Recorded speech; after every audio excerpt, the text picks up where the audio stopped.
Alright, so when you drink alcohol, what happens? Well, okay, what happens to the alcohol? Well, that's mainly your liver's job, right?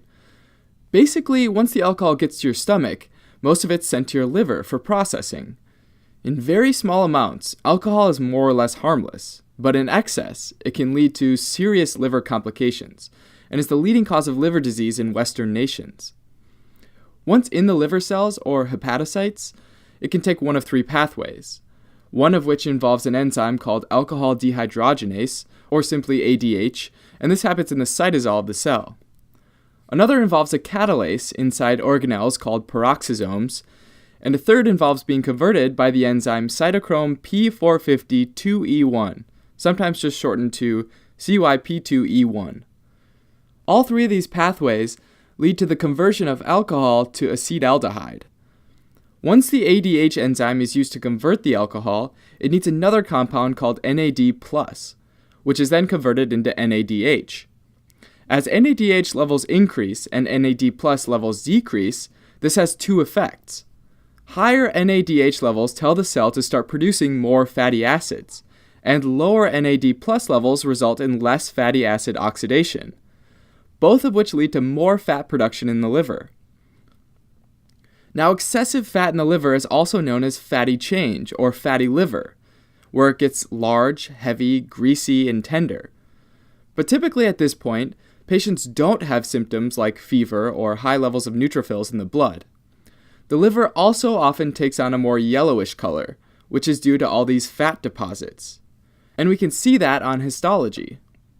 All these circles are deposits of fat that contribute to fatty liver disease, and sometimes this buildup of fat in the liver is referred to as steatosis.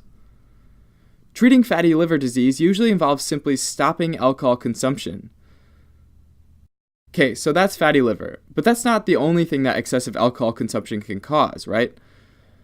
Looking back at our pathways, when you make acetaldehyde from ethanol, you also start to generate these ominous-sounding compounds called reactive oxygen species. You can probably guess that these guys are super reactive and contain oxygen. Some examples are like hydrogen peroxide, the hydroxyl radical, or the superoxide anion. These reactive oxygen species react with different components of the hepatocyte, like proteins and even DNA, and this process can cause serious damage to the cells. Besides producing reactive oxygen species, now we've also got acetaldehyde to worry about. And this compound can bind to macromolecules, enzymes, the cell membrane, and all sorts of other compounds inside the cell. When they bind to some of these, they effectively inhibit that molecule. And when that happens, they form what are called acetaldehyde adducts. And when those are formed, your immune system recognizes these new compounds as foreign and starts sending neutrophils to sort of clean up the damage. So not only do you get these adducts binding to and potentially messing with the function of certain molecules in the cell, you also get destruction of the hepatocytes by neutrophilic infiltration. As the cells become inflamed and damaged, patients have now developed alcoholic hepatitis, and we start to note a change on histology and notice these bundles of proteins called Mallory bodies. Specifically, these are damaged intermediate filaments and are located in the cytoplasm of hepatocytes.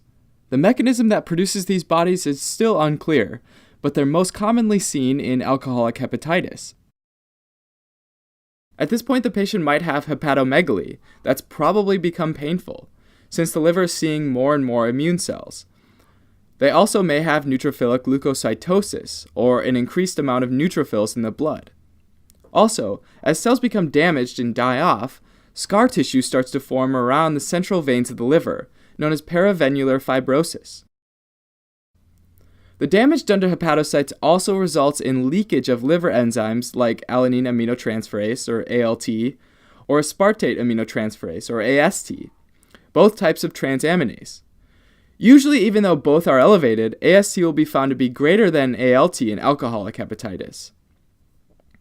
In addition to these two, serum alkaline phosphatase, or ALP, and gamma-glutamyl-transferase, or GGT, will also be elevated.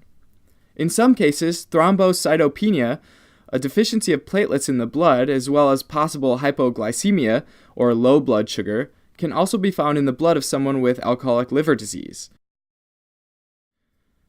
Treatment again involves completely stopping alcohol consumption, and in some cases corticosteroids can help suppress the immune system. Finally, if it's allowed to progress far enough, chronic alcohol-induced liver damage may lead to cirrhosis and liver failure.